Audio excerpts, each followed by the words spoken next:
Hello, my friends. This is Danny, your host. Welcome. Today I'm going to do another audiobook review. I just finished the Fandom Menace Volume 1 of Fandom Betrayed by Stephen Walter. Let's just say author Stephen. Voiced by Rob Gallo of Midnight's Edge. I will have Stephen Walton's YouTube channel and in the descriptions. Please subscribe to him. And alright, let's get into it. This book was very well researched. I put him out and he did a very well job going back, researching, finding evidence, presenting evidence. As you know, I'm Fandom Menace. So, and that I am kind of biased towards this.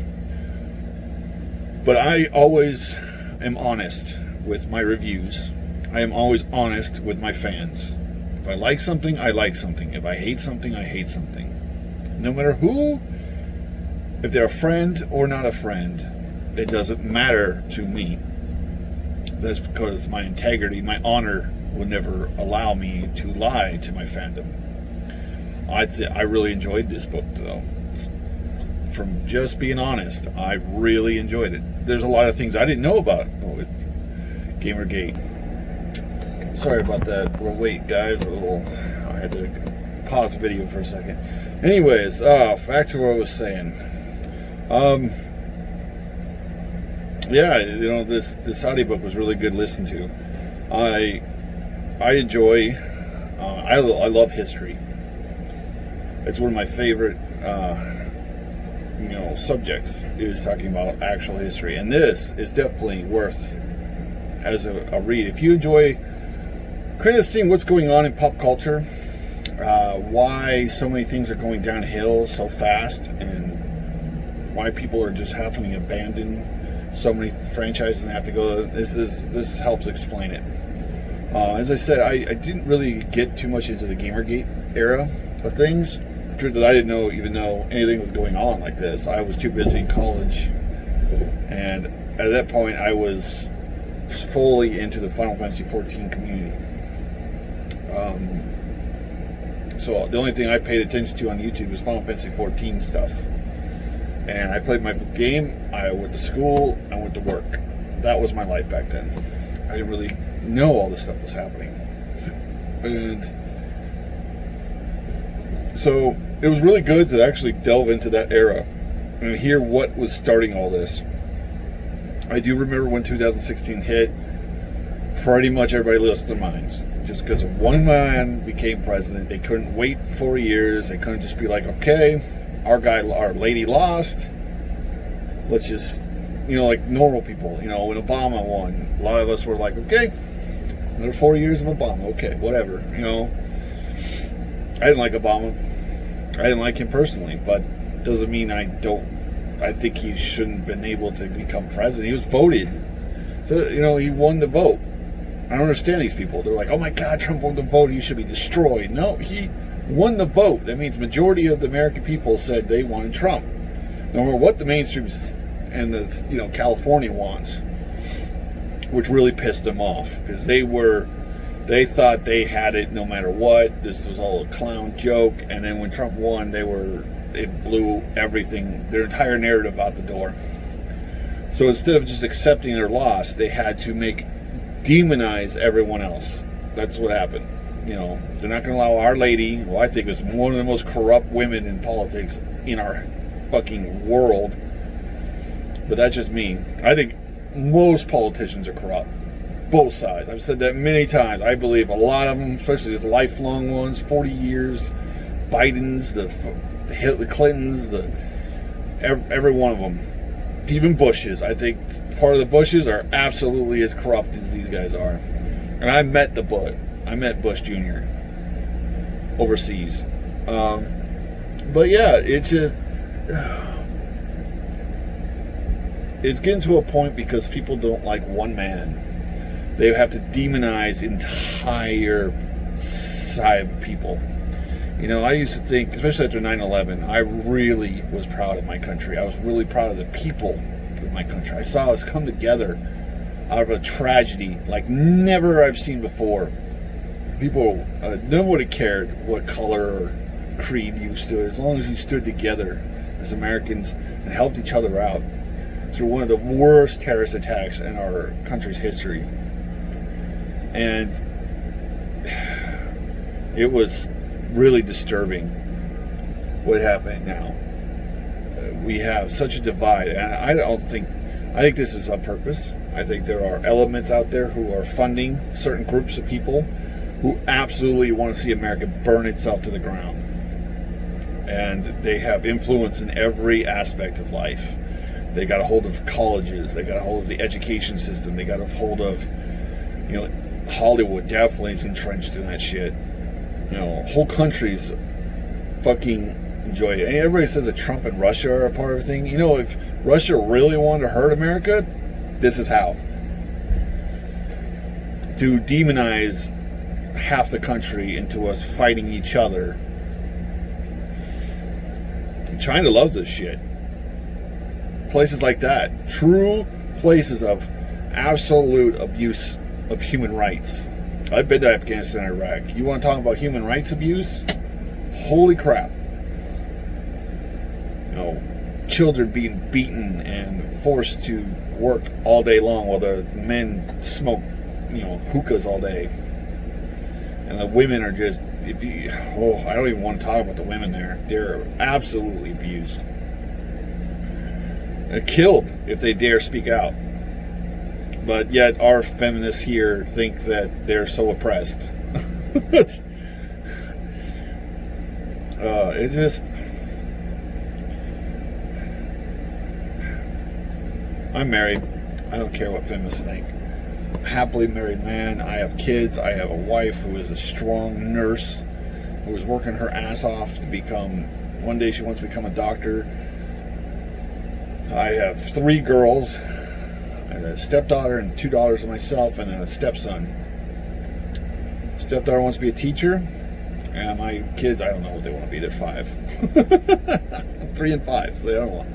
But that's not the point. The point of this is a review of this book. And, I became part of the Fandom Menace back. I started paying attention to the Fandom Menace back in Force Awakens. I wasn't hardcore, but, and I said this before, I read the books of the EU. I expected that when I was walking into the theaters. And I didn't really pay attention to what was going on. I didn't watch the trailers. I just couldn't wait to see Jaina and Jason and Luke and Leia and Han and Chewie and and Mary Jade and all of the characters that you have in the EU come to life on the big screen. I had my kids with me. I was praising Disney for buying Star Wars and hoping bringing a new chapter, because I really did. I thought that Disney was the best place for Star Wars. I thought they had the money. I thought they had the integrity. I was foolish, was what I was.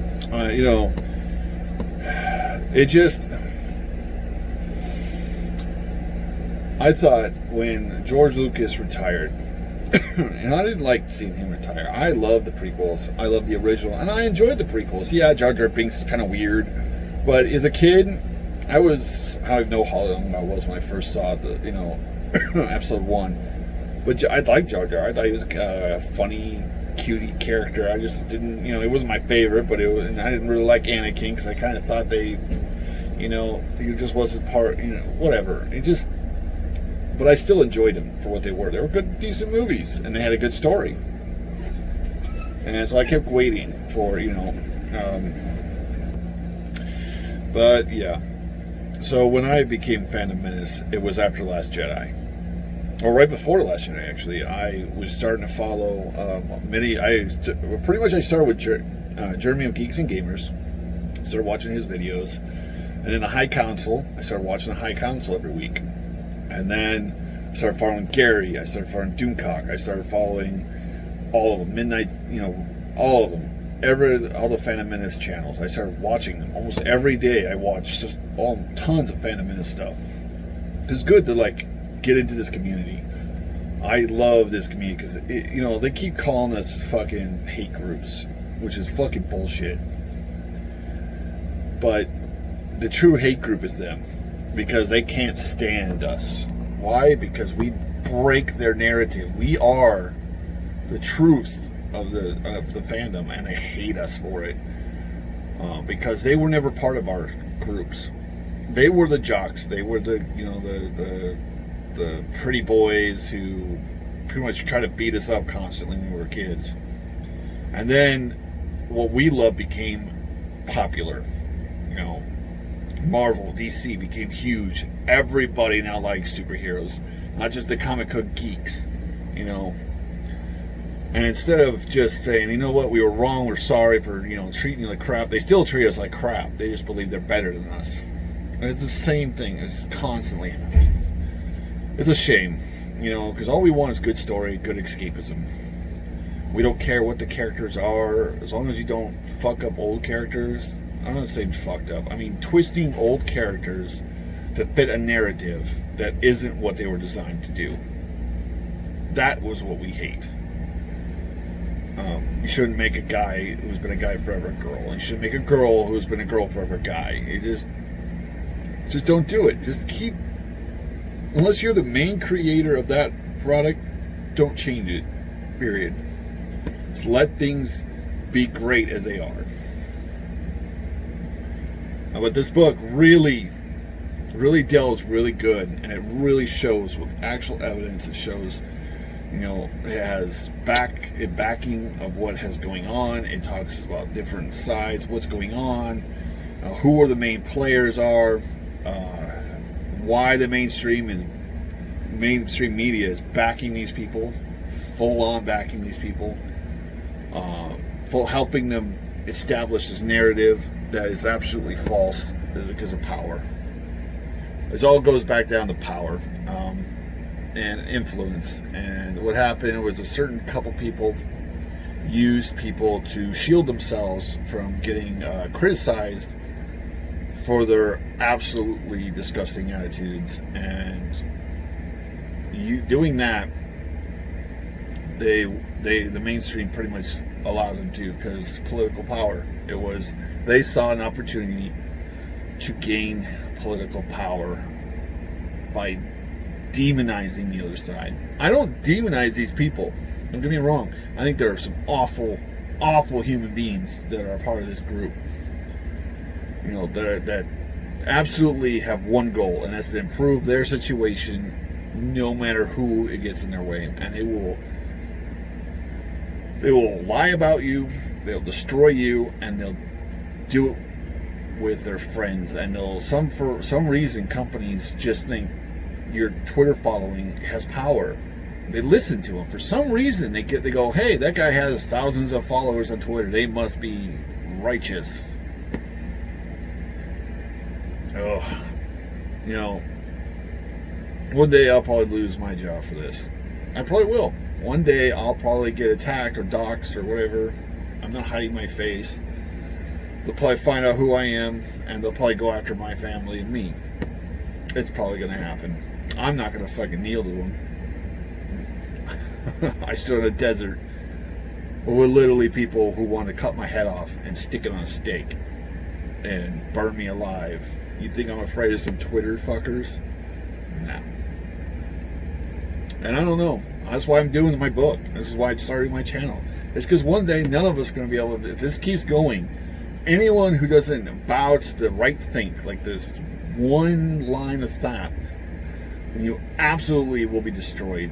Your life will be ruined. You will have to, work at a work camp. I'm waiting for that to happen. I'm waiting for one of these guys to get power, make laws that if you wrong think, not only can you be arrested, but they're going to throw you in some work camp. Because that's where we're headed. History repeats itself. If you do not learn from history, it repeats itself. This shit is happening because these people believe they're so righteous that they're in a cult. This is literally cult thought. And they're right. In the book, he calls them a cult. And it is. It's like a social justice cult. And they don't care who gets in their way. You could be like, hey, I'm an Asian female gay person who doesn't agree with you. Then they'll destroy you. They'll call you all kinds of names. They'll be like, whatever, you're a fucking blah, blah, blah. They'll destroy you. They'll try to run you off because you don't think like them. Because that's all that matters to them is right thinking. It's not diversity of thought, or it's bigotry. It's an absolute bigotry. And it's sad. But it will end one day. I think sooner than later. I think 2020 was a little bit of a setback because of the craziness that's going on. But as we were going, companies were waking up. They're realizing Twitter has no influence on the world. It's just a place where a bunch of fucking retards go online and just scream their little heads off because they believe they're righteous or have the right, that their opinion should be above all other opinions, and everybody who doesn't agree with him should be destroyed. Because, I support some of what Trump does. I don't support everything he does. Dude's not a god. He's not Jesus, okay? He's a man. A very rich, kind of skeezy man. But that's it. That's all he is. Who does a decent job running the government. Kinda. If the government would actually work with him instead of trying to, run him off because they're terrified of people finding out the dirty secrets of the government. You know why they hate him so much? Because he's not a politician. He doesn't tote that political line. He doesn't bow to them. That's why they hate him, because they're so afraid something's going to come out and the American people are going to realize that they're all dirty fuckers. That all of them had dirty laundry. All of them have been getting rich out the taxpayers for decades. And we're going to ask for blood. That's what they're terrified about. And losing power. They're afraid of losing their mansions and their power. And that's crippling to them. And they will destroy. They hate him for that. That's the only reason. They know if he gets another 4 years, shit's coming out. It's already coming out. It's been coming out for years how the government somehow controls our media now. Well, they're literally bringing on the head of the CIA as if he's some fucking moral high ground. When did the CIA become the good guys? Anybody know what the CIA does? Very careful, because they're probably going to cancel me and fucking assassinate me right now. Oh my God, people have no idea how, black ops programs and shit happens. And then you're like, oh, that's conspiracy. No, that shit is real. Oh my God. Yeah, some of the stuff they do is great. It helps out America, but some of the stuff they do is fucking evil. From drug trafficking to who knows what they're into. Just to gain money and power. And they control their countries. Come on, we all know it's happening. And even the SJWs who hate our government are like, yeah, America's evil. Now, every country is part evil. Every country does it. I'm not saying America is perfect. I never have. I served it. I love my country. But we have some dirty fucking closets. So does every nation on earth. No nation on earth is perfect. There is none. Every nation has blood and tears and sacrifice and evil deeds in their past and in their present and in our future. Every country on earth, humanity itself has that problem. But I'm straying from the point. The audiobook was really well done. I think Rob Gallo did a fantastic job reading. I was engaged the entire time. I never got bored. I never was like doing other things. I do other things while listening, but I'm actually listening to what's going on. It goes from Gamergate to assaults when people started punching a Nazi because we're all walking around with swastikas on our forehead or some shit. I may have short hair and a beard. Doesn't not make me a fucking Nazi. I have short hair and a beard because I'm a fucking veteran. But I don't care. We're Nazis. Especially if you're veterans. Because some reason, the guys who actually fought against Nazis and killed them, who are our parents and grandparents, inspired us to become this Marines and Army. My dad was in Army. My grandfather was Air Force during World War II. My grandma was in the military. But so many people in my family have been military. That's why I joined. I believe in every generation, one person in family should at least join. That's my personal belief. That's why I joined. My brother had medical problems. There's no way he was going to be able to join. My youngest brother is kind of... I don't think he would survive boot camp. My sister, she might work, but she was too young at the time, and so I joined because to me it was a family obligation and an honor to my family that I would serve. So, they attack so many people for all these different reasons. But it was good. It was good. It was a great book to listen to. I'm getting it in the mail hopefully soon. I backed this Indiegogo. I definitely want to sit down and actually read it myself. Put it on my shelf because eventually I'm going to have every single book this guy does, because it's not done. We're still in the midst of this culture war. Unfortunately, that's what it is. Why we have to go to war with each other because, we just want to enjoy ourselves is beyond me. But that's where we are. I hope you all stay safe, stay healthy, be good to each other. And again, his YouTube's in the link. Please follow our author, Stephen Walton, the historian of the Fandom Menace. And as he says, be good to each other. Wash your damn hands. Thank you, brother, for such a good read. Thank you all for coming. And thank you for this community to be a part of. It has been a joyous ride. And I hope to also keep seeing you all as we grow. Stay strong, everyone. Have a good one. See ya.